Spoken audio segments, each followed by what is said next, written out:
Well, hello, my wonderful friend. It is so great to see you. Thank you so much for joining us. My name is Jedley, and this is Reading with Your Kids Rewind, moments worth resharing from the Reading with Your Kids podcast. Today, we're taking a look back at some of our favorite conversations with the stars of Bollywood. Our first guest is Bollywood actor and director Jugal Hansraj. He came on the show to talk about his animated feature, Cross Connection. It's the first animated film Disney made in India. Our conversation was first published on March 15th, 2018, and it was titled Bollywood Connections. There's a little animation playing in my head as you're telling the story, and you know the image of the elephant climbing up onto the trapeze. Right. Yeah. And I'm familiar. I do educational magic shows, and I started my career in performing as a clown, and I never performed with the traveling circus, but I'm very familiar. And a lot of folks here in the States, they think of the circus and they think of the show that they go to in the arenas. But there's still a few of those small little tented circuses that go from town to town. Yes. And that's quite a different experience. That's the kind I saw when I was growing up back in Mumbai. Of course, it was more, Mumbai is a big city, but some of these circuses with the tents, they would, put up their shows in these big grounds outside the city. And I remember my father taking me and a couple of my friends. We went 2 or 3 times in my childhood to see these, wonderful big animals. And, being in the city, one doesn't really get to see. And Mumbai doesn't have such a great zoo. Of course, they have one. So it was always, interesting to see the lions and the elephants and, of course, the clowns and all the stuff that goes on. It was a wonderful day out for us kids. Mm-hmm. Yeah. And I think I'm with you. I'm very sad that this art form seems to be dying in many different places. And there definitely were some people in the circuses that mistreated animals. But I think, my experience for the most part, the people who ran the circuses understood that their animals were their talent, and they treated them very respectfully and with a lot of love and a lot of caring. So I'm very sad that seems to be a chapter that's I know it's dying here in America, and I'm very sorry to hear that it seems to also be dying in India. Yes. So I kind of made it a point that the owner of the circus was a very lovable person, and he treated all the animals like his own children. Mm-hmm. So I made it a point to kind of, put that, and that he believed in the goodness of every animal, even the panthers, bad panthers that were locked up. But every night he would go and try and talk to them and pet them and try and, bring out the good in them, because he believed there's good in everybody. It just has to come out. But you just kind of glossed over. You said, this was going to be my second animated film. And we didn't mention the fact that the first animated film was for Disney. And it was the first animated film in India. Tell us a little bit about that, please. India. They were looking to kind of come into India in a big way.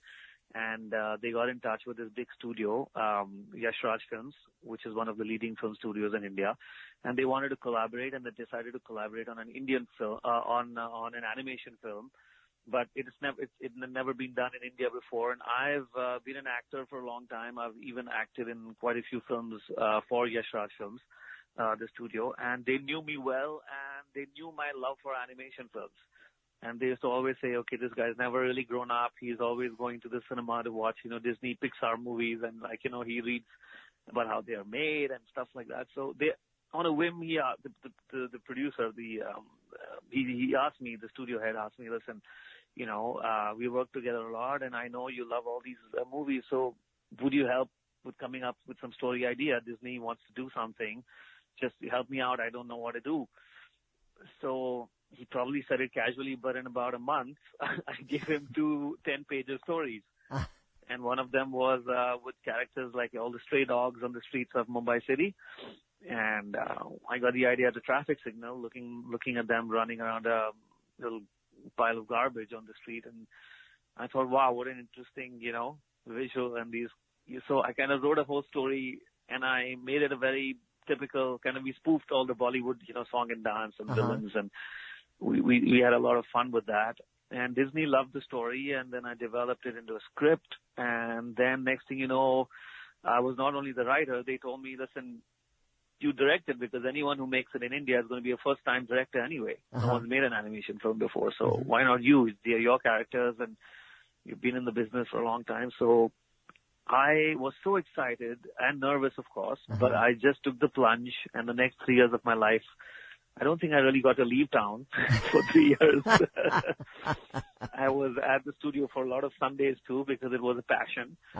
And we had a great bunch of, animators, and, we had a lot of people from Disney flying down at any given stage, executive producers, storyboard artists who were supervising, and we were kind of feeding off their experience. And we were very lucky to, have them around and to kind of prod and guide us along the way. But it was just such a wonderful experience. And, in fact, one of the character designers is I got in touch with him and got him to do illustrations for my book. Oh, wow. The same guy did the character, character sketches, initial character sketches for my animation film. And, he also supervised a lot of the animation. So, I just gave him a call, and he was more than happy, to be a part of it. And it was great. If you would like to listen to our entire conversation with Jugal, please visit our website, readingwithyourkids.com. Click on the Listen Here button. Once you arrive at our podcast page, be sure to use the search tool to search out Bollywood Connections. And it was first published March 15th, 2018. Right now, we're going to listen to our conversation with another Bollywood star, Vaishnavi McDonald. This was first published September 22nd, 2020, and it was titled The Invisible Hand of God. There's so many things going on in young people's lives. You mentioned that, at the age of 11 and then 16. It's hard for a lot of kids, I think, to kind of open themselves up to it's hard for them to listen to their parents who are right in front of them. And it's even harder sometimes to listen to a divine inspiration from, something that they can't see and touch. What was it about you that you were able to open yourself up to that intervention? It took a big miracle for me to actually open up. So that's how it all started. I come from a Brahmin family. A Hindu Brahmin family, a very staunch Hindu Brahmin family, with many, many gods out here. So but I was always seeking. That's a major part of my book too. I was always seeking, and my life has been in the earlier stage of my life. That's prior to 16 years. I have seen a lot of dark side, the unseen dark side. So, journey begins from there. The story of my book also about my life, and then the thoughts and everything that I've shared. It begins from prior to 16 years, how it all began, what was the root of it all, and then it moves forward. So at the age of 16, there was a turning point which made me start thinking about this unseen God. Like in the Bible, Paul talks about it. He tells the people in Athens that you people worship an unknown God. You don't know him, but we know him. So it was like that. I didn't know him, but I was trying to connect with him. And that's where I had a conversation, and then something amazing happened. That you need to read the book for that. It's something very amazing. It was the turning point, and it was something that I could not negate. It was something that I could not just brush off, and something that I cannot deny. Fascinating. I cannot deny. Yeah. That's really fascinating, and I'm so intrigued. I wish I had the book in front of me now, so I knew what that miracle was, what that amazing moment was. At that moment, did you realize at 16 that you were experiencing a miracle, a turning point in your life, or did that awareness come to you over time? Yeah, we are actually very religious people here in India. So we know that there are things like miracles. There are things that supernatural things happen because we dabble in a lot of supernatural here, anyways, and a lot of superstition too. Everything is like mixed up together. So I knew okay there are things like if impossible thing becomes possible. That's what a miracle is all about. Mm-hmm. And that's what actually happened at that moment. And it had never happened ever before in my life. I never heard of something like that happening with anybody else in my community also. Mm-hmm. Mm-hmm. So this was something out of the blue. And I knew that something unusual was happening. But the first instance, the first touch that happened, when like for those who are spiritual, I can say they'll understand this, that when God touches you, it's not an internal thing, it's that external touch. That happened for the first time. That was something I didn't understand at that moment. I felt good, felt very nice, but I didn't know what it is. So Because it wasn't a scary experience for you. that is the difference. Prior to this, the experiences that I've had were very scary, very scary.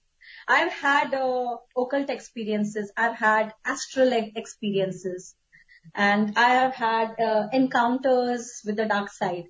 So, and everything put such an amount of fear in me, and I also was very fearful of death, and a big question mark about life after death, a lot of things because of so much of interaction with the dark side before this. And then suddenly I get this experience which was totally opposite to that. It put a lot of assurance in me. It put a lot of, hope in me, and it gave me an unusual, kind of confidence that very moment, which I could not understand because the situation was very grim. And suddenly I was feeling like as if there is somebody there and somebody loves me and cares for me and somebody, is giving me so much of joy and peace, which I didn't understand at that moment what is actually happening. So it was a very good experience. If you'd like to listen to our entire conversation with Vaishnavi, you can find it at our website, readingwithyourkids.com. Use that search tool to search out Invisible Hand of God. It was first published September 22nd, 2020. You can also find the Reading with Your Kids podcast on all of your favorite podcasting platforms, the iHeartRadio app, Spotify, Amazon Music, Audible, Apple Podcasts, Google Podcasts, Himalaya, Ghana, Stitch Radio. Wherever you find your podcast, you can find the Reading with Your Kids podcast, and you can find our conversation with Ajanta Chakraborty. Her first visit was titled Get Ready for a Culture Groove. People, I think, would be surprised to find out that there are more movies made in Bollywood than there are in Hollywood. Oh, absolutely. Yeah, we actually talk about that in our Mumbai book about this as well, because it's absolutely true. Movies are such an essential part of Indian living, and essentially for some people who have, let's say, a harder life, the movie is an escape, and that's how they have been used in Bollywood for the longest time. Now we're seeing more of a change where the movies are starting to talk about, some of the tougher issues as well. But for the longest time, they were an escape. And so that's why you see so many songs and dances, and which is kind of part of the Indian culture anyway. But they also get reflected in the Bollywood movies, which are just so fun. Talk a little bit about why you think it's so important for us to raise multicultural kids. Absolutely. I mean, it's the times. We can no longer stay in our own little shell, interact with only people who look like us, who talk like us, who live like us. It's just the whole world has become so assimilated in some way. And it is super important for kids to gain an understanding of that. And these books are just one way, but there are so many ways that people should just go out embrace other cultures, whatever they can experience, do it because it'll be necessary. Especially in the recent times, I think it's become even more important to really understand when you're living in a country that has such a huge immigrant population, it's important to understand them. And I think that's kind of why, raising multicultural kids is so important, because that's the only option. You cannot do it any other way anymore. Mm-hmm, mm-hmm. I like to think of it, and I love to, this is going to sound silly, so I apologize in advance, but I love to snorkel. And we have family down in Puerto Rico, and they're wonderful. And they always, you can't snorkel in Boston Harbor. It's too dark, and you don't want to see what's on the bottom of the harbor anyways.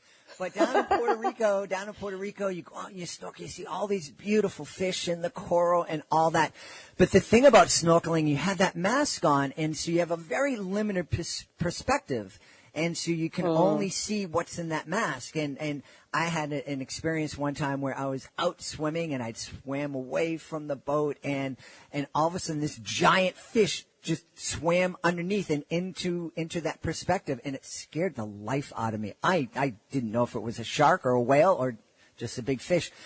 But it's you're limited when you're out snorkeling. You're limited to that little vision, the little view you have through your goggles. And that's fun when you're in the water, but you don't want to live your life like that. You don't want your kids to live their life like that. You want them to be able to see the whole spectrum of life and to understand that people have different perspectives and their experience in the world is different. And I think if we have a better understanding of that and better empathy of where people are coming from, it's going to help us solve a lot of the problems that we're seeing in the world today and hopefully bridge a lot of the divisions that are happening. You couldn't have said it better. That was a fantastic example. And I wholeheartedly agree with the entire sentiment. That's exactly why we do what we do.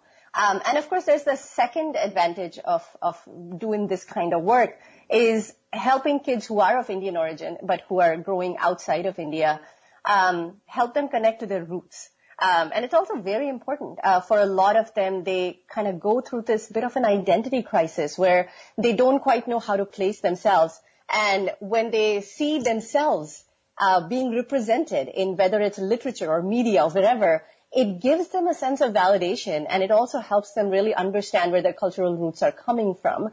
Of course, for our books, they're written for little kids, so they're written in a way which is still fun and engaging. But at the same time, every time a kid who, if we would be called brown, if they open a book and they see a brown kid in there as a lead character, I think there's also a huge sense of validation that comes from just seeing that. So I think we're kind of trying to do, we have kind of two missions here. It's raise multicultural kids and help, connect kids to their roots better. You mentioned a couple of times this festival of Diwali. And I know I'm familiar with it, but tell the folks, because they may not be familiar with what that is. Oh, absolutely. So Diwali is the festival of lights from India, and it's essentially our Christmas. It is our biggest festival where the entire country just celebrates in some way or the other. And so, of course, lights mean we light up, clay lamps all around the house. There's also fireworks. In the more recent times, the fireworks we're going towards a little more green option. But however, still, it's one of those days that's all about the joy, the celebration of light, and there is a mythological story behind it, which is all about, the good winning over evil, and which is actually explained in our book as well.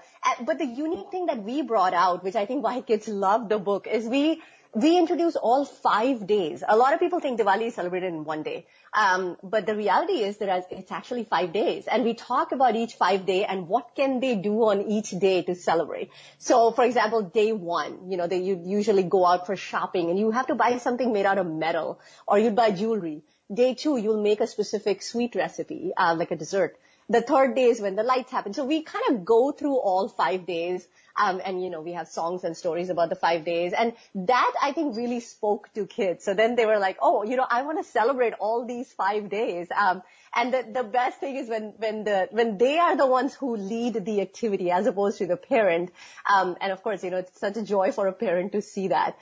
But yeah, that's basically about our Diwali book. And then we have similar ones. We have, Festival of Colors, Holi. Oh my goodness, kids love it. Just imagine a whole day of just splashing color on each other, whether it's colored water, colored powder. And so when we talk about that, you can just see the smiles on everybody's faces, the way they lights up. They're like, oh, I want to do that. And so again, it starts from there, and then the book will basically, give them ideas on how they can celebrate themselves. And so it's very experiential in some sense, where you can read the book and then kind of take something from it and try it on your own. Yeah. We had so much fun speaking with the Ajanta. Be sure to check out her first visit. It's called Get Ready for a Culture Group. It was published August 29th, 2019. On February 5th, 2021, Sheetal Sheth and Salajay Joshi came on the podcast to speak about their book, Always Anjali. The episode was titled Sweet Stories of South Asia. Right now, here Sheetal tells us of the importance of kids seeing themselves represented positively in the pages of books. We've talked a lot here about the importance of kids seeing themselves represented in the pages of books. And this has been a conversation that we've been having a lot here on the Reading with Your Kids podcast. But I also just want to throw out to you and ask both of you, how important is it, do you think, for a typical for a white kid in the suburbs to see and read about characters who are different, to read about Asian and South Asian and African and a rainbow of characters? I think it's vital. It is such a vital part of breaking what exists now. The challenges that we are having, the challenges that we've had this year really highlights so much of the structural racism that exists. And often in my pitches, often in my conversations, I talk about how very frequently people are excited to give me a place at the board, in the boardroom, at the table. I'm a brown woman and they're like, yes, representation, diversity. And I'm like, yeah, I'm here. I'm also a smart woman. And then I ask them, well, where is this representation on the bookshelf? Our books, and very frequently when we're at events, when we could do live events, I would get a woman, often a mom, who'd come up and be like, this is such a great book. I have so many Indian friends who would love this. And I'm like, that's really great. What about you? And there's this pause. There's always this pause where they truly, in this moment, haven't realized just how internalized they've made this moment. And they're like, you're right. I'm like, it's a book. It's a great book that every child deserves. So having this representation in every home allows for children to have the opportunity to ask questions and to see something other than themselves. And that's so vital to creating a empathetic community and generation. And I'll tell you a story. When I was at an event for Always Anjali, and I was talking about the book, a really, I will say, like, so honest and brave white woman stood up, and she admitted to a crowd of over 200 people, she said, oh my God, as I'm sitting here listening to you talk, I just realized when I think of all the books on my kids' bookshelves, they're all of white kids. And she said, I'm saying that not because she's like, I'm embarrassed because it's not a purposeful thing. It's just, I'm not being thoughtful about it. And the problem is, as we talked about structurally, when you go into the bookstores or the traditional booksellers, again, where do they put all of these books? They other us. They say, oh, that's the diversity section. That's the book about that. And all these books should be just as mainstream as the others, as Sila just said. They should be in the same front little display as the kid with the pet, and so there's no reason why it can't. And she so rightly said, I really need to do better. I want to present the world for my kids in the way that they're going to live it. And obviously it's not just going to be white people or white kids and their dogs. I mean, there's still more books about animals than there are kids of color. Mm-hmm. There's only all 8 kids of colors. Yeah, all kids. Exactly. And so, it's really about us. People always say to me, what can we do right now? And I said, from when your kid is a baby, you're reading to them. Make sure you're reading to them and showing them kids. Just introduce a world that you want them to be a part of, a just world, a colorful world that represents so many people. And then, like Sally just said, they'll have questions. They'll want to know. That's how you raise understanding, empathetic people. And we certainly aren't doing a great job if you see the leadership right now and where they are in the lack of connection. And so it's up to us to really make sure that we surround our kids with books that reflect society as a whole.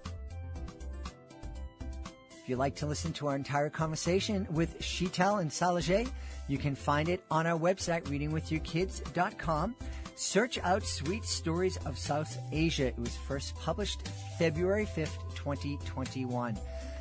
I want to thank everybody who made today's show so wonderful. Of course, I want to thank our past guests, Jugal Hansraj, Vaishnavi McDonald, Ajanta Chakraborty, and Sheetal Sheth. Also want to give a special thanks to Rory Grady for selecting today's highlights.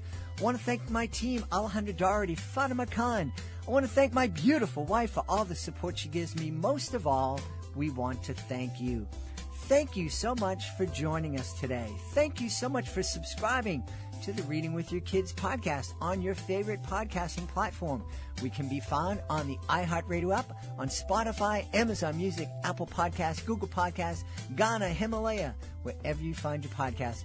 But most of all, we want to thank you for taking the time to make the world a better place by reading with your kids. I'll be looking for you on the next episode of the Reading with Your Kids podcast.